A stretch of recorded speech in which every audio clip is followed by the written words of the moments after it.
Hello everyone, my name is Ilaria. I am a new alumni of ISU, and here we have four in total. There is Matt here, Bonnie and Jay are sitting down there. They are new alumni, and they took part to this project.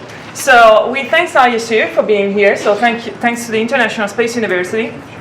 The Lunar Night Survivor project was part of this space study program that was this year was in the Netherlands, and it was a co-sponsored project by ESA and NASA. So we thanks our sponsor, and we thanks our chairs, Robert Postman from ESA, and Matthew Sogenfrey from NASA, and as well Antonio Martello from DLR. So the project that you're going to see, it's really addressed, but probably we are going to bring on the table something that you can use. There are lots of different points that we have been discussing, and we actually have addressed, and we think it's a good point for discussion. So in here we propose the mission statement is create a scalable power generation and distribution system for utilization during lunar days and nights to enable a sustained presence on the moon. The particular scope of this project was to propose a scalable solution for supply and distributing power looking at during lunar nights, which is we consider kind of the worst case scenario, the most challenging scenarios here. In this project there are a few assumptions. So we have created a vision here, which is not only that we are going to provide an engineering solution for the project, but we actually bring context, a very realistic context. So in here we are looking at a power solution that can actually be immediately implemented on the moon, and that can be used for future long-term application as well. A power that can support science, that can support commercial activity, and eventually other missions beyond the moon. In this context, we start with a few astronauts from 2 to 6 during the phase that we consider, and then you see better. But we have also included like a much larger population on the moon. So the power solution and generation distribution that you will see, it's illegal by design, which means that this is based by a legal design thinking approach on which we have account of the legal context, so the current legal context and commercial context, to make it legal, from the start. We have found a point of discussion which is a kind of like similar to what we have been discussing before. The use of power on the moon, it can be seen in a much larger view. We need to implement the power solution accounting of the ISPO, which is the short for International Space Power Organization, which is an organization that manages and the distribution of power in the outer space, where the stakeholders can be both governments, institutions, companies, where all the parties that are taking part to this game have legal implication to that. You can ask us all the details later. We just want to go to the power to get to the point. So there are many challenges of the lunar environments that we have to face, and we must bring a power of a reasonable amount of kilowatt that allow timeline focus or the phases approach, just to make a context. So to our knowledge, when we were reading and brainstorming about the problem of the lunar nights, there are many works. They are focused on the villages, on cities, on like larger distribution of power. But there is a gap, because now there is like only a few things on the moon, but there is no villages. So we have to fill this gap in some way. So we thought to have a first phase 1. This phase is built in agreement to what you find in the Global Exploration Roadmap and the current commercial activity, where governments and commercial partners can send rovers, can send cargoes on the moon, but you won't find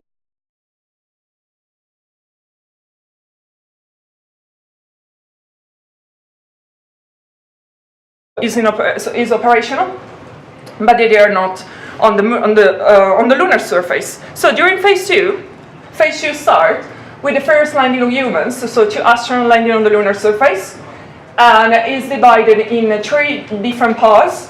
And the reason is because we start with 2 astronauts. They are living in habitable rovers, and then we are going to have more 4 astronauts and then 6 astronauts throughout the phase. During phase 2B, the first habitat will be deployed on the lunar surface. During phase 2C, the habitat will be initiated, and there is a switch between the two, phase 2C and phase 3, where the astronaut will be living in the habitat. So the habitat can gas 6 and more astronauts on the moon. And by having this vision, we have quantified the corresponding amount of power that we need throughout all of these phases. So those phases has been designed by fact rather than years, because we know that years and time can be a compromise fact. So we first, there are two points here to keep in mind. Landing on the humans on the moon is the start of the phase 2. The end of the phase 2 is the habitat. And the habitat and the use of the power. So from phase 2C to phase 3, we go from kilowatt to megawatt. So there is a much larger consumption of power to have about 50 humans on the lunar surface. So if you want to bring humans on the moon, we have to account of the human physiological requirements. And we have to make clear about this stuff, because we have to quantify what humans need to survive on the moon. So in here you find a lot of different biases that correspond to the human physiological requirements, and the corresponding quantity in terms of percentages and in terms of kilowatts. And we have estimated that for about 2 astronauts on the moon, we need only for them to survive 6.5 kilowatts. So in here, all of these data are based on the current on the ISS and related projects. We have assumed that our astronauts will be living in habitable rovers. So because the ISS has a much larger meter cube compared to a habitable rover, those data might look like an overestimation of what is going to be the actual power consumption on the lunar surface. However, you have to consider about the issue of contamination. So having humans on the lunar surface is implied to consider any healthcare system or any life support system of a grade of redundancies about 2, 3, maximum 4, which is mean having a much larger power consumption and having a much higher, greater payload. So now, here you see a lot of different numbers that correspond to the phases. So in phase 1 you had 2.3 kilowatts, and we do not have humans. So during phase 2, the first human landings, and during phase 3 you have up to 6 astronauts. So we had to think about a power solution that can actually match those power requirements. So it is important to actually figure out the needs, the power needs that we are going to need on the moon. So here I'm going to leave the stage to Matt Anderson. Okay, so from here we've got our power inputs now, we've got our phases. We know how many astronauts are going to be coming to the moon and approximately what they're going to be needing for life support. And over the course of the summer, we had a number of really good talks from ESA, NASA, and a number of other people, and about various power options, how to support the power requirements that we need here. And what we eventually came up with is what we've got here. We call it the power cell. The focus here, some of the key features of the power cell here is, first of all, it's a scalable solution. Beginning at 10 kilowatts at least per cell. The more you deploy, you can easily get up to hundreds of kilowatts. There's a fair amount of redundancy in here, so each subunit that you see there can supply power or energy if one of the other subsystems fails. The idea is that we're going to be deploying multiple power cells, so there's going to be inter-cell redundancy as well. There's a substantial amount of flexibility here, so these subunits can be taken out and put on rovers if you need to, bring your batteries to a remote location.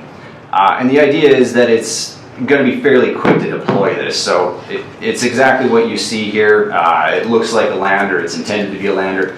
The idea is you land it in place, you connect it, you let it extend. There's going to be a controlled descent. You let it extend and open up, connect it to an existing grid if there's previous cells and habitats already there. And then within a few hours, it should be fully operational. And the last thing I want to say is that the subunits themselves are intended to be approximately the same size, and this is intended to standardize construction before we deploy the whole system. Digging into it a little more detail here. At the top, we've got photovoltaics. About 20 meters squared of area here will give us about 8 kilowatts of power. We've got fuel cells and lithium-ion batteries, and I just want to make a point here that these sum to about 2,500 kilowatt hours of stored energy. That amount of energy is what we calculated would be required if our kilopower reactor at the bottom there were to fail completely in the middle of a 14-day lunar night. And I shouldn't say in the middle of a 14-day lunar night, I should say at the start of a 14-day lunar night.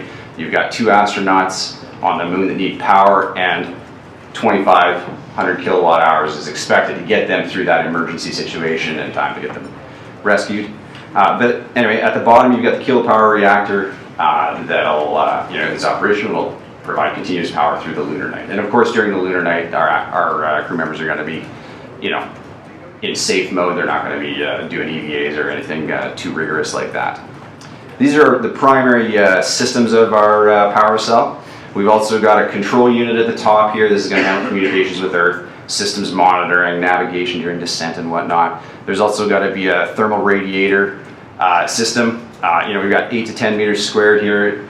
After talking with Lee Mason over breakfast this morning, we understand that should probably be maybe up around near 20 meters squared. But we've got to dissipate about 30 kilowatts of energy there, which obviously accounts for, or amounts to about 25% efficiency for a kilopower reactor. And we've got a rocket-powered landing system. Without going into detail on that, we're really focused on the power elements of this, of our power cell here. The condensed dimensions of our power cell are about 2.5 meters in diameter, 4 meters in height, which gives us an approximate volume of 20 cubic meters, and accounting for the masses of all the subunits, we figure we're going to be coming in at about 4,500 kilograms. This system should be launchable by all these launch vehicles that you see here. We're going across the globe all the way to China, and going in between public space agencies as well as private space agencies. So we think it should be a fairly robust system that a number of agencies would be interested in deploying for us. Over time, and as we move through phase 1 through to ABC and into long-term phase 3, we figure that you don't actually need a single type of power cell. You probably want a family of power cells that will help you meet your power needs. The one I've shown you is the alpha power cell with a kilopower reactor, Stirling engine converter with batteries and fuel cells for storage and photovoltaics. You see you got about 18 kilowatts of power there and 2,500 kilowatt hours of energy storage. If you simplify things, you can go to the beta power cell where you've got a little bit more batteries, a little more battery power to supply your your active missions, your EVAs and whatnot. Alternatively, you can switch to the gamma power cell, and you'll have a flywheel energy storage vehicle that gives you up to 3,400 kilowatt hours of storage. And we think that the combination of all three of these is really ultimately going to be the most realistic combination of deploying power. So how much power do we need and when? So Ilaria told us that we need 26 kilowatts of power at the start of phase 2. That's meant to support 2 crew members. You're going to deploy your first power cell in phase 1 before you even have anybody there. Then you're going to start bringing some more power cells out. We figure by the end of 2A, you're going to need 44 kilowatt hours. But by the end of phase 2C, after you've sent a bunch out and you've got a fairly robust team of crew members out there, you're going to have up to 124 kilowatts of power with the respective amount of energy storage going along with that. How might that look in terms of setting up a microgrid? So in phase 1, we're doing things like remote sensing. We're figuring out where we're going to land, a lot of robotic missions and whatnot, and we're going to send our first power cell out there. It's going to provide primary power to a bunch of initial scientific work. There's going to be some habitable rovers that will be deployed before our crew members arrive, and this marks the end of phase 1 and really where we kind of enter the meat of what our project was intending to address. We're going to send out some redundant power. We don't want to leave our astronauts hanging too much, and then we send our first crew members out. As activities build, we support, we send power out first, then we send more astronauts and more science activities. As we build it, we send out more rovers to support future crew members with astronauts. And as time goes on and we accelerate, we're going to send out a number of more power cells. These are going to be the gamma and the beta power cells to support what will eventually be a much larger permanent habitat. A lot more potential for crew members and multiple redundancies here going into this habitat to make sure that if a system goes down, if a power cell falls over or fails to properly deploy, our crew members are not left stranded on the moon. This is an artist rendition. We had some very good artists helping us out throughout the whole thing. They were members of the team. We've got wireless power transceivers and receivers here for wireless transfer. We talked about that a fair bit today. Varying in distances from hundreds of meters to kilometers to hundreds of kilometers. We've got a satellite transceiver in the top right there, beaming power down to power cells and habitats on the lunar surface. All well within the scope of discussion today. To sum things up, our power proposal for surviving the lunar night is the power cell. It's a modular and easily scalable system. It provides multiple redundancies both within the power cell itself as well as between multiple power cells and multiple habitat units. Power and energy are scaled to meet the expected requirements of 6 crew members. The more people you send out, the more power you need, and you're going to send the power out first. The power cell architecture meets the needs of phase 1 and 2, which is really where we wanted to focus, because we really wanted to address how do we get from November 2018 to 6 people on the moon. It's going to require about 124 kilowatts of power, and we think we can do it with an architecture similar to what we've proposed here. And a distributed power grid is envisioned for early stages before the larger habitat is achieved. This is the team, happy group of people, very motivated and innovative. It was great to work with all of them. We've got Matt Sorgenfry, Rob Posima, and Antonio Martello in there. I don't have a pointer with me, otherwise I'd point them out. Lots of big thanks to those guys for supporting us and guiding us. They provided a lot of feedback. We've also got a website if you feel like checking us out, lunarnightsurvival.com.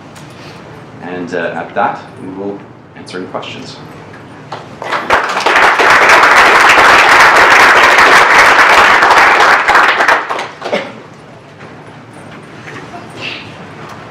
Okay, go ahead. Alex Ignacio, Lunar Resources. I missed, what's the total mass of one of your units? The alpha cell was 4,500 kilograms. That was the main one that I presented. The total stack? Yeah, the total stack of the first generation that I presented was about 4,500 kilograms. Okay. Fine. Ian Jakubka, NASA Glenn Research Center. You talked about an integrated network, your grid structure. What is your bus voltage, and is it AC or DC? Off the top of my head, I can't answer that exactly. It was addressed, though, by a number of team members in the report. I encourage you to go to the website, and the report it'll link you to the report there. There is a good discussion of that at the end of chapter 3.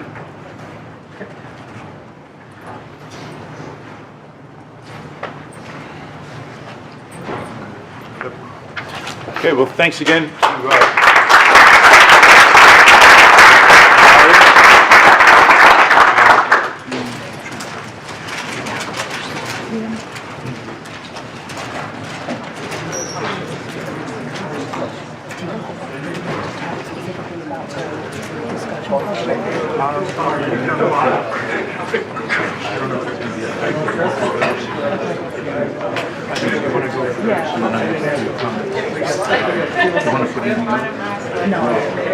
Okay, so we do have a few more minutes for group discussion. I think we're supposed to wrap up at 5:30.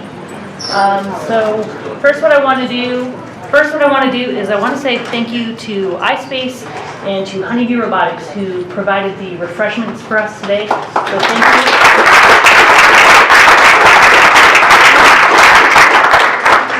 So basically what's going to happen next is Andy and I, with the help of our note takers and anyone else who would like to contribute, have two tasks ahead of us. First, we will be providing an outbrief on today's sessions to the league meeting tomorrow. So all of you are going to get to hear a 15-minute recap of what you just spent today sitting through, as well as the new folks who weren't here today, and there are quite a few. And then also we will be compiling a report which will go to headquarters. I don't know what the timeline is on when that report is expected, but I'm guessing probably the sooner the better. Yeah, certainly the sooner, the more chance it has of influencing investment decisions that get made in the next few months. So really quickly, I just want to give some summary that I've just come up with in the past few minutes of what I heard so far about what we talked about at the workshop. So first of all, we had our summary discussion questions, and I again urge everyone to fill out the questionnaire either on the paper form or online. But the first three questions on there are asking about the compelling science, exploration, and commercial mission capabilities that are enabled at different sort of tiers of night survival. And of course, if you ask a room full of scientists what instrument they want, you're basically going to get everybody's personal favorite. And so I think really to address that type of question, I'm going to refer everyone to the products that were produced by the ASM SAT and the Next SAT. All of those types of questions are answered in there.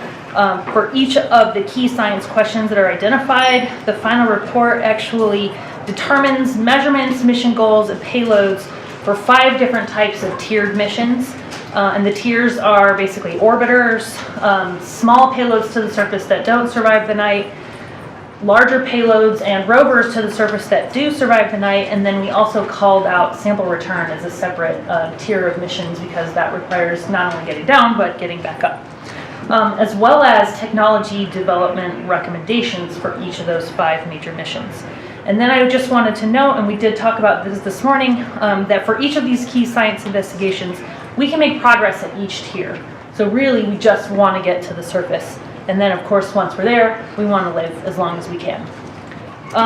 So sort of the 3 overall themes that I heard during discussions were standardization of systems and or modular systems, and that kind of seemed to cross everything from science to exploration to technology.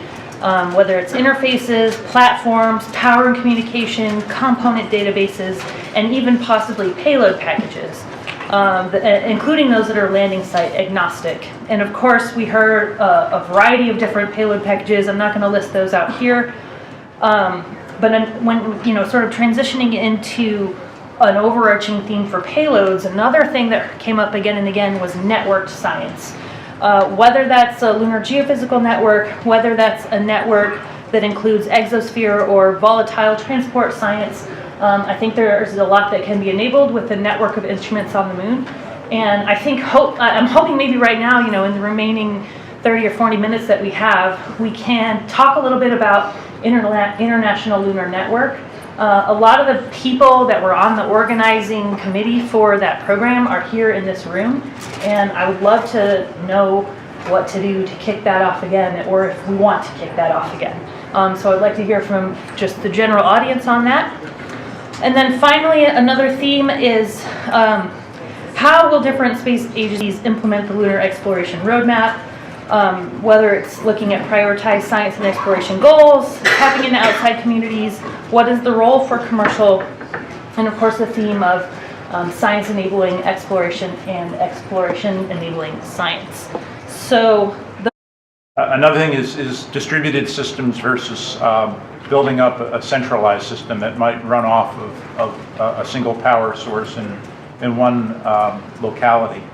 And it seems that a lot of the science and resource-related activities would drive us more toward distributed and more mobile systems. So I think, again, that's kind of two aspects that could drive what types of solutions you come up with. And another one is just, do you take the approach of just providing a lot of power? That was brought up a number of times, versus more elegant thermal and energy management solutions. Will just providing a lot of power basically solve all of these problems, and should we go that way? Or do we need to be, look at other approaches? One thing there did seem to be agreement, it would be good to go do a lot of qualification of components for the kind of thermal conditions that we will expect on the moon, because that may not have been done for those kind of ranges in the past, and that might at least provide us with a lot of things we can use. So those were sort of where I found sort of the big questions that evolved from the discussions. And we don't expect to get the answer today, but certainly we have a lot to work with there. So should we open it up to comments from folks, either related to some of the questions I brought up, or the items that Renee was talking about? I'm going to sit down so I can type. So if you've got a lunar network that's looking at both sort of space physics and geophysics types of stuff, those things don't shut off when the sun goes down. I don't understand why you would consider not powering the stations through the lunar night. But the events happen all the time, and if you shut down, you're missing half your data set. And what we desperately need is a more complete data set on these things. So I'm not sure I understand. I can understand sort of the engineering point of view, but I can't understand the scientific point of view that would say, well, we can shut it down at night and ignore that. Yeah, I think there were some applications where that was feasible, others certainly not. I think Dr. Clark was up before me. I would say that in terms of should we just go for as much power as possible, that it really depends on what kind of thing you want to do. If you're looking at taking advantage of opportunities on commercial landers and rovers for low-cost compact packages, you obviously want a solution that's going to emphasize making something small work very well.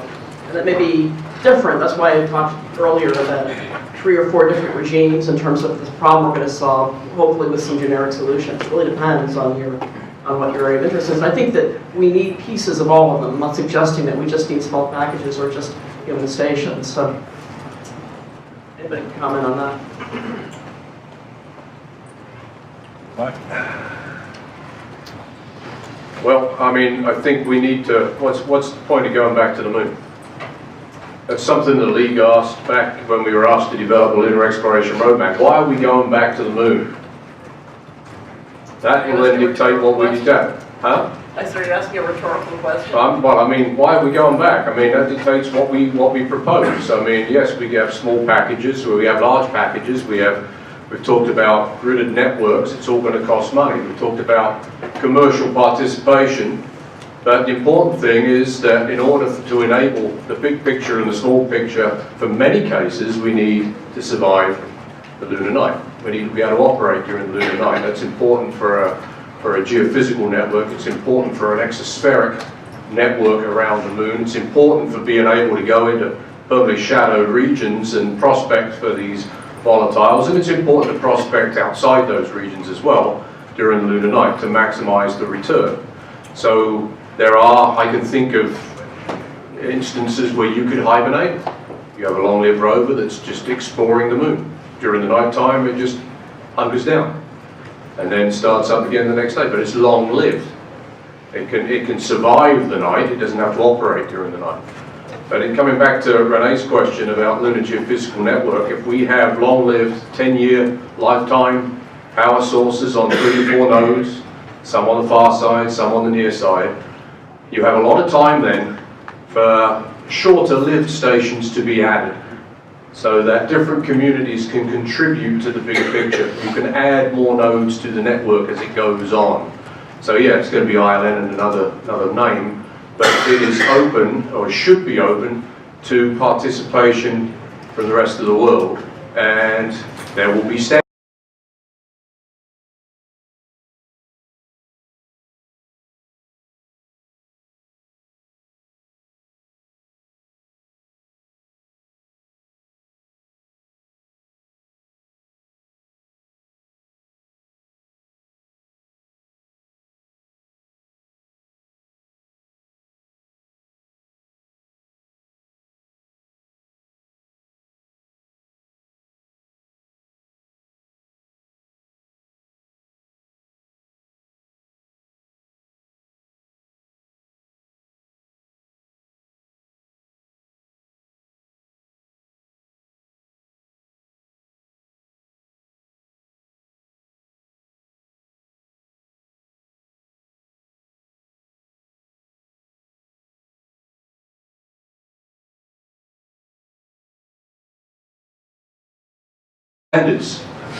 So that will be defined by the anchor nodes, so to speak, or by the ILN special report.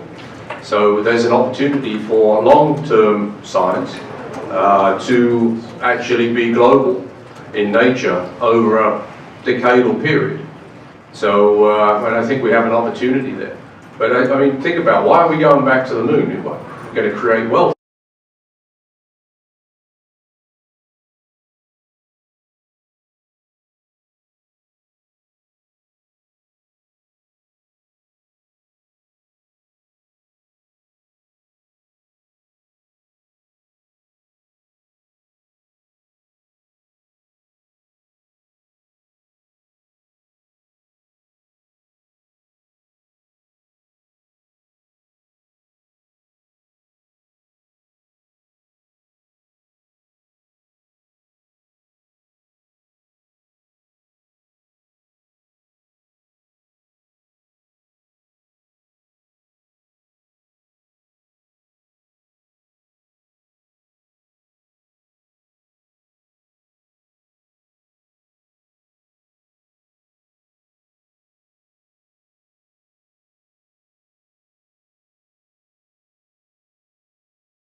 Problems for every aspect, but you do want to make progress in each step and build a structure that allows different aspects to be achieved.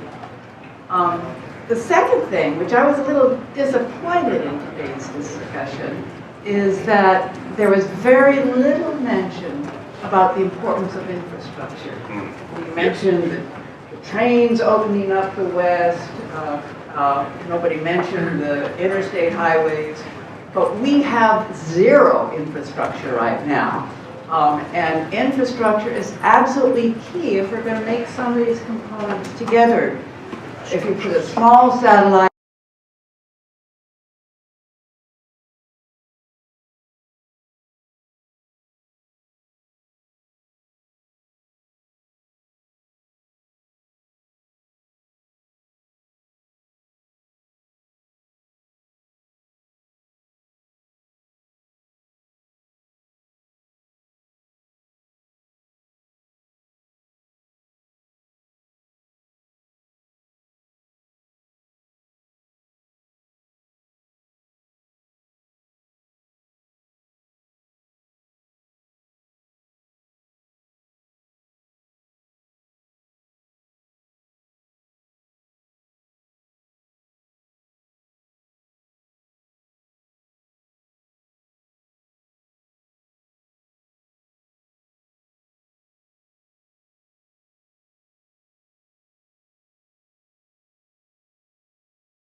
for the lander, you don't want to have to do everything in order to achieve that.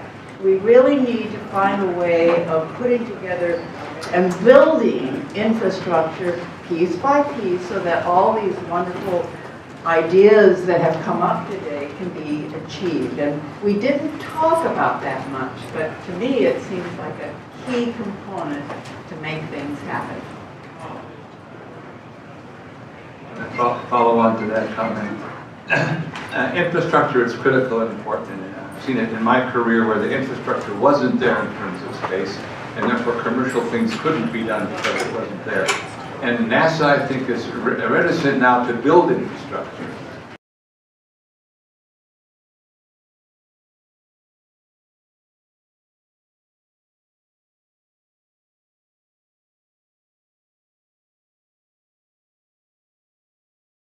We have, the discussion about survive the lunar night and operate during a lunar night. And to a certain extent, one can think of it as a switch, but there is actually in between a median that needs to be considered.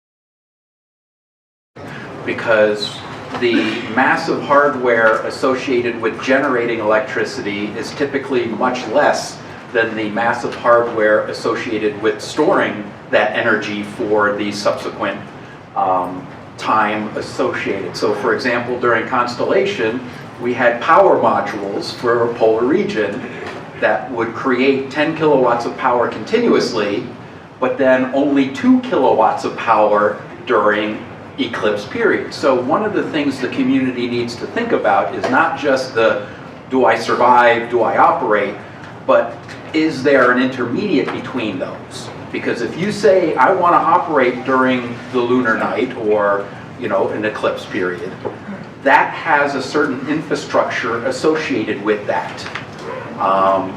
And so is there a nominal lower operating mode besides survival? So that needs to come into the conversation as well at some point. So just thinking still about the infrastructure question. I wasn't sure whether to bring this up or not, but maybe it's worth reflecting on. So the Chinese have publicly talked about their vision for the next decade, and towards the middle to the end of the next decade, they've said that they would like to build an international lunar research station. Now, I don't know the details of what that would be, but I understand it to be a bit like the Belt and Road Initiative, where they build infrastructure for providing things like power, and they would invite the nations of the world to come and use their infrastructure.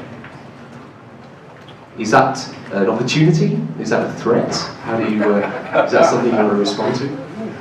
Just leave it out there.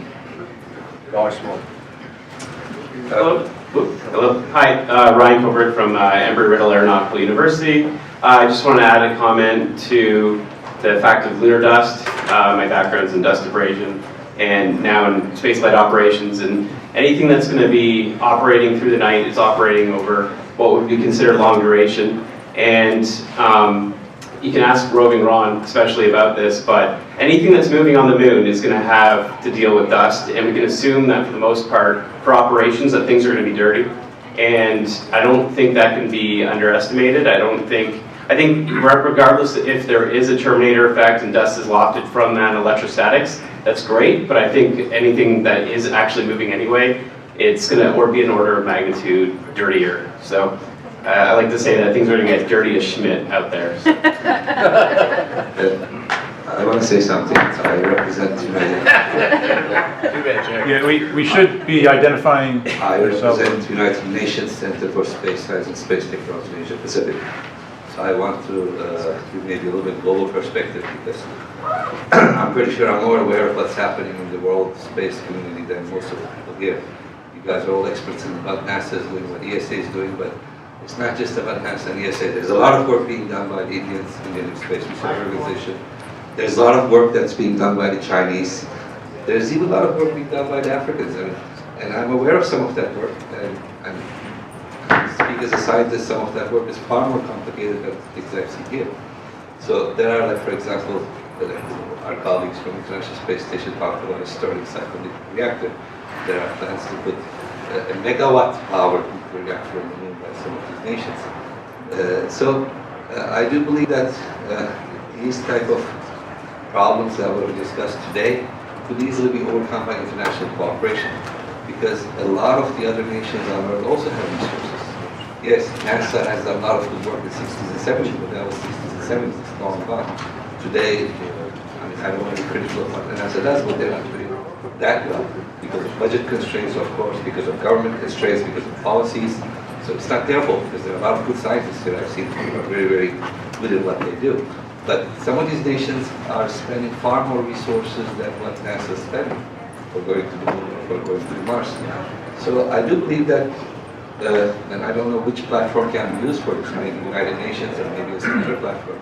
But if an area of global goodwill and cooperation can be created, I'm pretty sure many of the scientists here can actually have more of an outlet, more of resources to get things done, because at the end of the day, it all comes down to money, infrastructure, the power to launch things. For example, today I was having a discussion with somebody. Israel can launch payload much more cheaper than any of the commercial companies that's represented here. I mean, they can launch between $17,000 and $22,000 per kg, which is quite cheap, but not for everybody. So I do believe that the solution to many of the problems discussed here relies on international collaboration. Otherwise, what will happen? There will be a lot of discussions. Years will pass. 2022 will come. 2026 will come. We have this dream. We have that dream. We have this objective. We have that objective. But then most of these objectives probably won't be met, because if you look at past reports 10 years ago, 15 years ago, a a lot of different things was envisioned for 2018, but that hasn't happened, either due to budget or policy constraints or government constraints. So I do believe that more of a global collective effort needs to be done. If it can be done in some way, I'm pretty sure many of these objectives can be reached. Of course, there are challenges like Chinese, like the USA colleague mentioned about the Chinese, or they are far more advanced than what he has mentioned, but they won't easily share this knowledge because they also have their own political constraints. But I'm pretty sure if some sort of a global platform can be created, maybe through platforms like these, I'm pretty sure that maybe some of these problems can be overcome, and hopefully maybe in 5 years, 10 years, instead of discussing how to go back to the moon, how to survive the lunar night, etc., we might be talking about, okay, we are on the moon, we are already doing this, what is more than this, what is the next step? So that's just my little 2 cents I want to put into it from a global perspective. Thank you. Thank you. Hi, Chris Pestek with USRA. Just a comment with regards to infrastructure. I think you have to be careful how you define infrastructure and what, as Clive said, what are your real objectives? I think when you talk about the exploration and the potential exploitation of the moon and putting in infrastructure, I'll go back and liken it to a historical example. We've heard a lot about the railroads and stuff like that. Think of the Klondike Gold Rush. I think it occurred in 1896. I think it was about that year. No business person in his or her right mind would have spent all their resources to build a supply station in the middle of the Yukon in 1890. Because at the time it appeared there was nothing, there was no reason to go there. It was a barren, barren wilderness. Then when the resources were discovered there and there was a reason to go to that barren wilderness, then there wasn't, you didn't even need the government to provide an infrastructure. There was such a rush to go there that people wanted to try and exploit those resources. So when you talk about an infrastructure, you want to make sure you don't build a bridge to nowhere. You want to do the prospecting first so that you understand what's there, in what concentrations, and is it usable. And then when you do enough prospecting to find where the resources are and if they're usable, then I think all this stuff we're talking about will take care of itself very quickly. But until you know what you're going for, then it's hard to talk about having in situ factories that are doing this or that. You got to know where to put them. You got to know what to extract. And so when you talk about infrastructure, I would say then focus your infrastructure capabilities on prospecting, because you have to prospect first to know why you're going there in the end. And if, as the administrator said, there's potentially tens of trillions of dollars worth of mineral resources on the moon to be exploited, there will be such a rush of industry that'll create so much commerce, we won't know what to do with it. So just be careful when you talk about infrastructure that it's defined the right way. Yeah, I think you're saying it's a question of scale and application, what the infrastructure is for. Yeah. To support because that. I think what we've found is even to do the prospecting, there may be the need for some level of infrastructure. Yep. Yeah. Rachel. Hi, David Page from UCLA. I agree with Carly, this has been a very interesting meeting. The technical challenge of surviving the lunar night is basically one of managing power and managing temperature or heat. And right now, I think we're not quite there in terms of technology for surviving the lunar night from the standpoint of either small or large vehicles.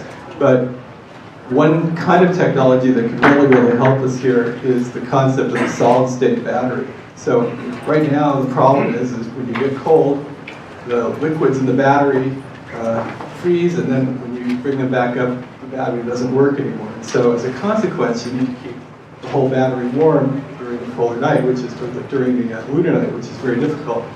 With solid-state battery technology, it'll be possible to not have to worry so much about the thermal state of the battery. That'll work better at cold temperatures. And with that, then you would be able to actually minimize the amount of mass that you need to stay warm, just the electronics or whatever, experiments or other sort of habitats you keep going. And so if we could, make a breakthrough in that area, maybe NASA could help in this area, it would enable a lot of space exploration, including on Mars as well as on the Moon. Oh, and on Earth as well, because we'd have much better electrical vehicles. There we go.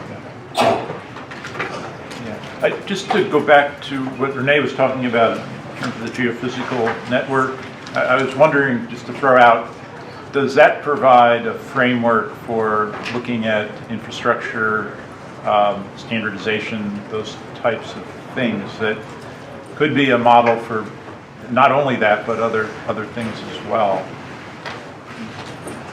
And that wasn't an intentional straight line, but go ahead, please.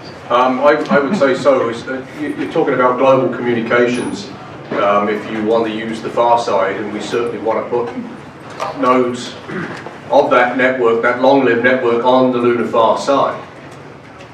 There is a ComSat at L2 that is available. We can't use it. It's Chinese. So international cooperation is possible, but not probable. So it's something to consider, that infrastructure will require global communications, especially far-side communications, to enable a geophysical network. As I said, if these are long-lived nodes, then other nations, other agencies, other entities can then add to it over time, and we become a much bigger network that then produces a much better science and exploration return. And so long-lived becomes important. Surviving multiple lunar nights becomes important. Having global communications and international cooperation then maximizes the return. Hi there, Bonnie Posselt, medical doctor from the International Space University and the Royal Air Force. The one thing that we haven't necessarily addressed today is our appetite for risk. We've talked about lots of different things, but in order to progress and actually go forward on many of the things we've spoken about today, we need to establish what the ground rules are and what each of our appetites for risk are. And it may be that government agencies have a very different expectation of risk and failure, not just for science, but also for human survivability, than commercial companies.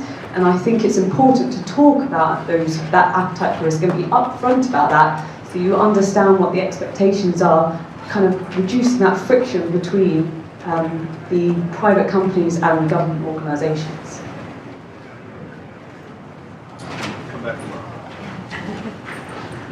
That comment brings to mind a little story. So many years ago, there was this faster, better, cheaper, and a fellow named Dan Golden was pushing this right and left.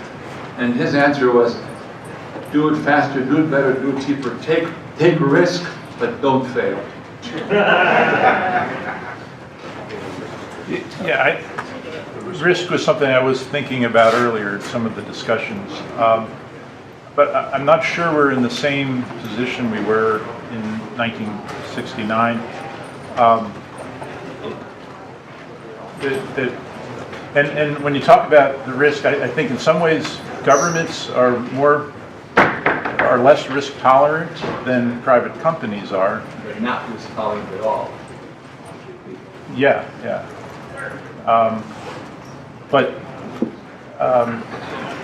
not sure how that plays out in this scenario, but it's something we need to think about. There is, Sean from Aston again, there is at least discussed a dramatic shift in the risk profile from NASA, from the administration to the administrator and all the way through. It's important that this community be part of it, because the CLIPS program, which is our first shot at getting back to the moon, has been described as taking shots on goal. Now, that's phenomenal, because that means there is an acceptance of risk. But here's the thing, that's not just the transportation providers, that's the scientists too. And so we are going to be taking, if the CLIPS program lives up to as it has been described, we're going to be taking shots on goal. We're going to accept, and the administrator, I've heard him say this, there is a possible outcome of this program, which is new craters on the moon. And your science payload may be part of that.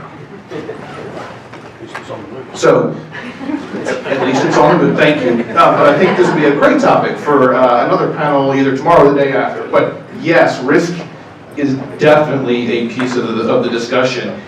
It's still making this shift, it's still making its way through the entire community. It's not, even though it's being used as language, let's see how it manifests. So it's always good to ask a question that needs an answer at 5:50. So talking of infrastructure, listening to what I've heard, you take the example of communication infrastructure. I hear the scientists saying they would like the government to put a comm relay into lunar orbit so then we can do good science quickly. But I hear the commercial side saying, no, don't do that. Promise that you'll use one if someone else puts it in. And that would help the commercials put in communication infrastructure. So I am curious to know whether that's what other people heard, or I heard the same thing about power. I was going to say, I definitely heard the same. Power's a bit more woolly because you've got to have something on the surface, and where on the surface, how you're going to distribute the power. To me, the comm relay would be the first achievable goal, as in it's something you could easily see multiple customers doing, but who should be putting it in? The agencies, or the agencies just agreeing to be a customer? Yeah, I definitely heard the same thing, and certainly in terms of power. One person said that the government should provide the power, and someone else said the government should be buying power. So that's probably a question back to the audience. So a commercial answer, okay? And that is how good is the government's word, quote unquote. If the government can give you an invoice, all right, for 400 kilowatts of power on the moon that you can take to the bank as a company and say, I've got this here, now lend me the money to be able to do that, that's fine. Government won't do that. In fact, they'll give you a piece of paper and then come back a year later and say, oh, we didn't mean that, we're sorry for canceling that program. And industry won't function that way. It simply won't function that way. And the industries that I've been involved with will not function that way. They want to have a guarantee that there is in fact going to be a market, and that market is going to make that commitment from the government, as a government, and that's part of it. Yeah, that's the real risk in all of this. That's a significant risk. I can introduce myself, Clive Neal. Who is that guy? Yeah, that guy. All right, so why are we going back to the moon? Come back to that again. If you want the governments to be able to give you that invoice and take that extra risk, why are we going back to the moon? And I would argue it's permanence. If you have permanence, then you need infrastructure. If you've got a long-term commitment from multiple governments, multiple agencies that we're going to the moon and we're going to have permanence, you've then got a basis to build up that infrastructure, and Dennis can sell you the power that he has and so on and so forth. You have the power. You have the power. Well, you might have, I got nothing. But why are we going back? If we're going to go back as a, and I hate this term, stepping stone, there's no permanence. If you've got permanence, you've got the enabler for this space economy to take off. For private industry to actually build viable public-private partnerships, to make those work, to grow the economy, because we've got permanence. We've got a commitment to permanence in order to go elsewhere. Then you expand out. Moon's the closest. It's a logical first step. But you don't abandon assets, you have permanence there. And then you leverage that as you go out further to Mars, and you continue to grow in incremental steps. You've got to have permanence in order to make this work. Piecemeal, here's a crumb, there's a crumb. We're going to do a CLIPS program. Oh, craters on the moon, not doing that anymore. Got to have permanence. That's why we're going back to the moon, in my mind, is permanence. That enables so much more than this piecemeal thing that can flip-flop again in the next administration. If you show an administration changes that you have started to grow a new economy by private companies making lots of hires a lot of enthusiasm, and you show that to Congress, they're going to take notice of that because we're building a sector of the economy that is new.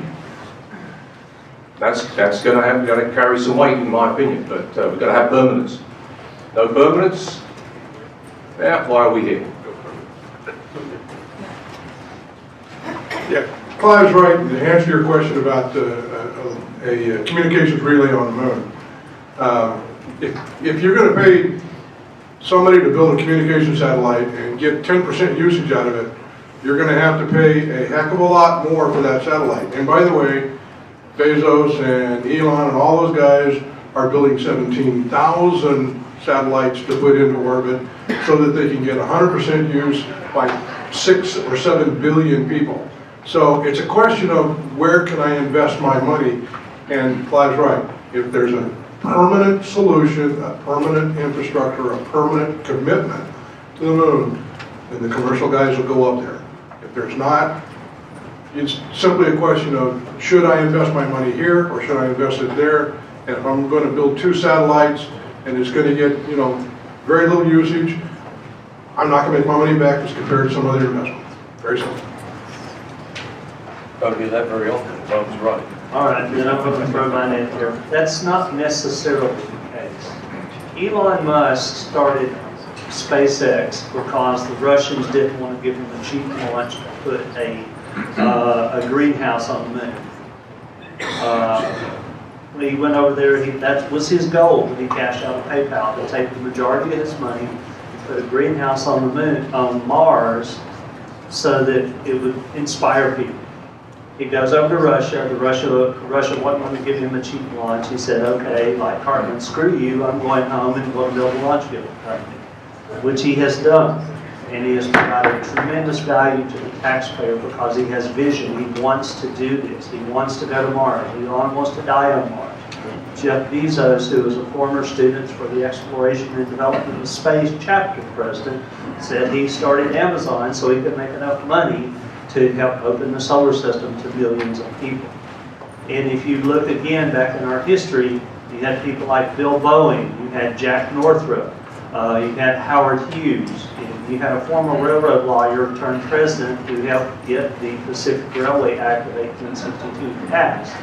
I guess my point here is let's cultivate and let's work together as a community, because some of these people are going to do it. Jeff is going to spend $1 billion a year going to the moon. They just published in the past couple of weeks their design spec for their lunar lander that they're going to provide payloads for.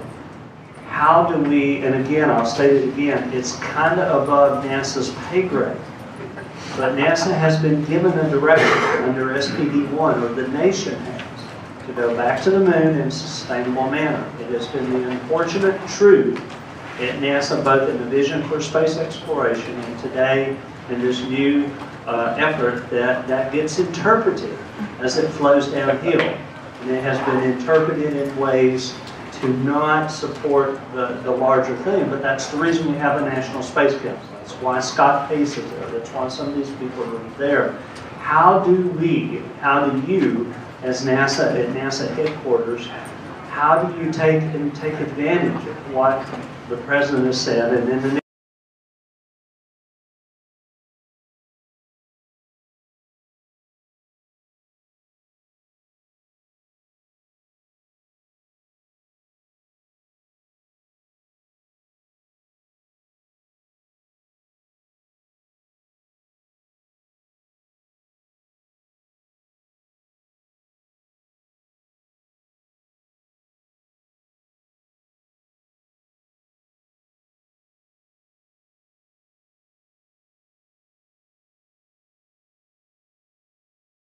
next president's going to say something else, but if you look at the trend, it has been more in this direction.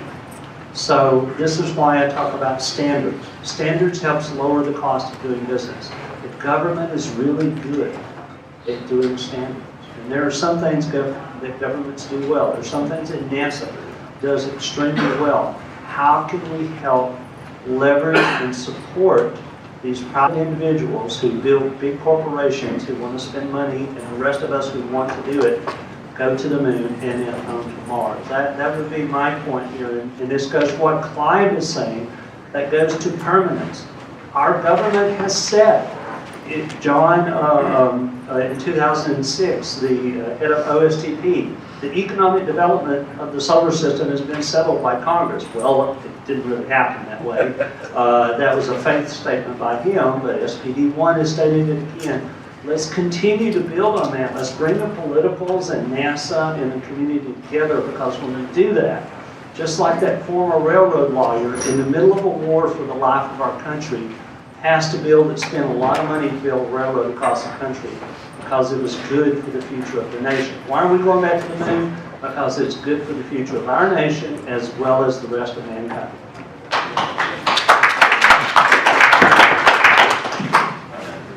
Jay here from ISU. Just given the discussion here about infrastructure and public-private partnerships and stuff, something that we came up with at ISU, and I think Yolari mentioned this really quickly, that is really relevant here. It would be ISPO, which is the International Space Power Organization, which has a regulatory body, which would also have a commercial body that can also provide subsidies or loans or something that can encourage commercial companies to invest in a power grid that you can put on the moon, and then build a power infrastructure and an economy on the moon as well. So I think we need to start thinking about that right now and build a body that would oversee this power organization.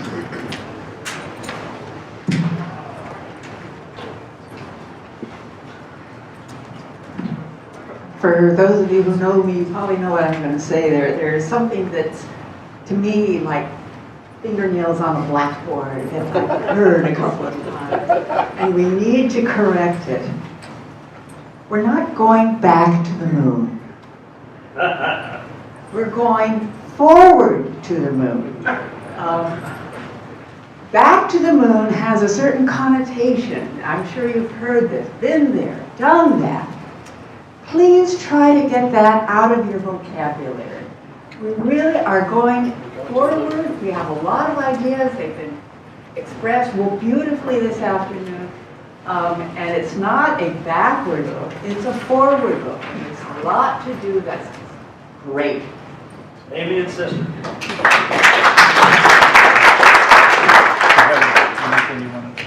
Start at 8:30. I think we can wrap up today. We obviously still have questions, but I think we've all learned a lot. So we'll see you on the dark side of the moon.